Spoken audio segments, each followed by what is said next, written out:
So our next one chapter is nuclei. So first one, what is nucleus?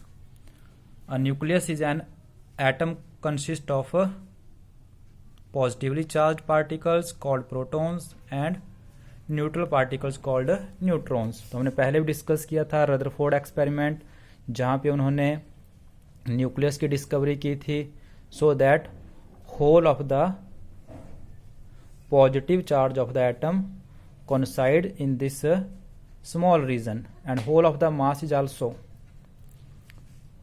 So later on क्या कहा गया है, nucleus में आपके प्रोटॉन्स एंड न्यूट्रॉन्स ये रहते हैं। The radius of the nucleus और we can say size of the nucleus. तो न्यूक्लियस के साइज की बात करते हैं। So size of the nucleus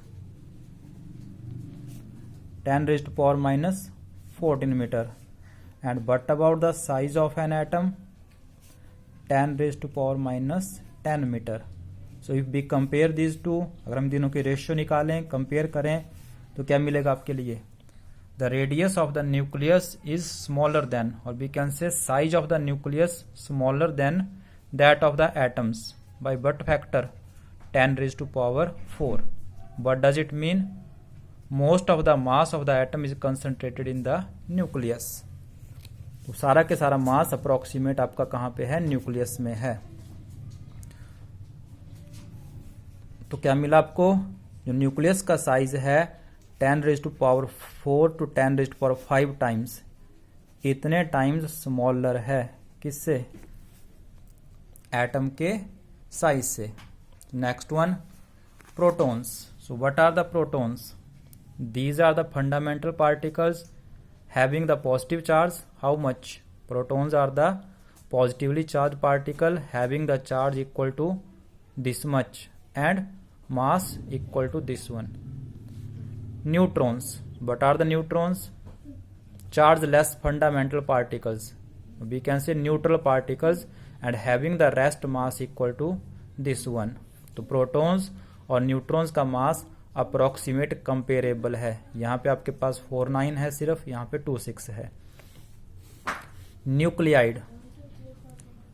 तो what is a nuclide? A nuclide is a specific nucleus. एक न्यूक्लियस को ही हमने, किसी एटम के न्यूक्लियस को ही क्या नाम दे दिया है, न्यूक्लियाइड दे दिया है। Of an atom characterized by the, इस तरीके से रिप्रेजेंट कर दिया कोई भी element. But is Z, Z is the atomic number और we can say number of protons. A क्या डिनोट कर लेते हैं, मास नंबर, और we can say number of protons plus neutrons.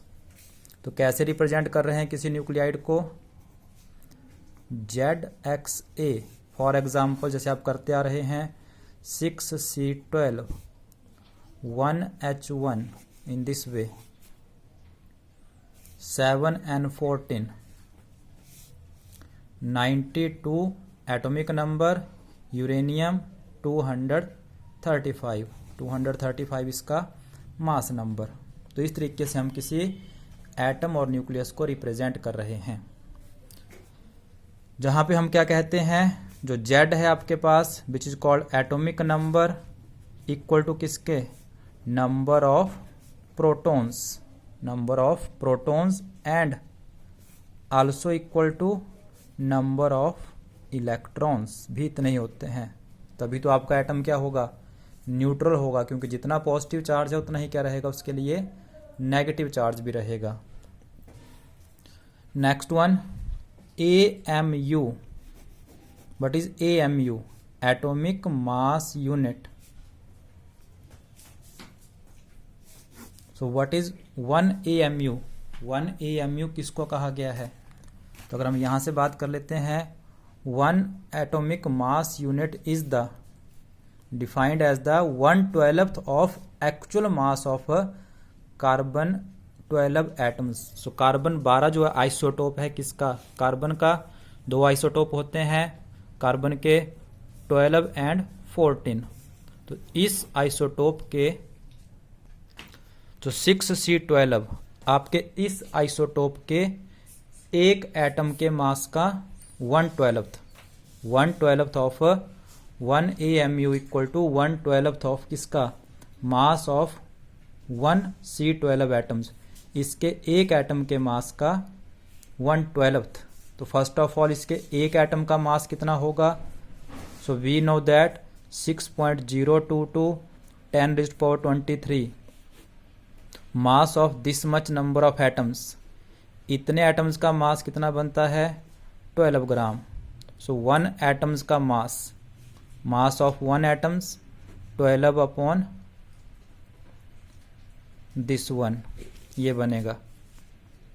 And but about, सो क्या कह सकते हैं, दिस मच नंबर्स, इतने एटम्स का मास 12 ग्राम, 1 एटम का मास दिस अपॉन दिस ग्राम, आप इसको किलोग्राम में चेंज कर सकते हैं। So what is 1 AMU, 1/12 of mass of 1 atoms, जो आपने डेफिनेशन में पढ़ा, C12 के एक एटम के मास का 1/12, तो 1/12 ऑफ दिस वैल्यू।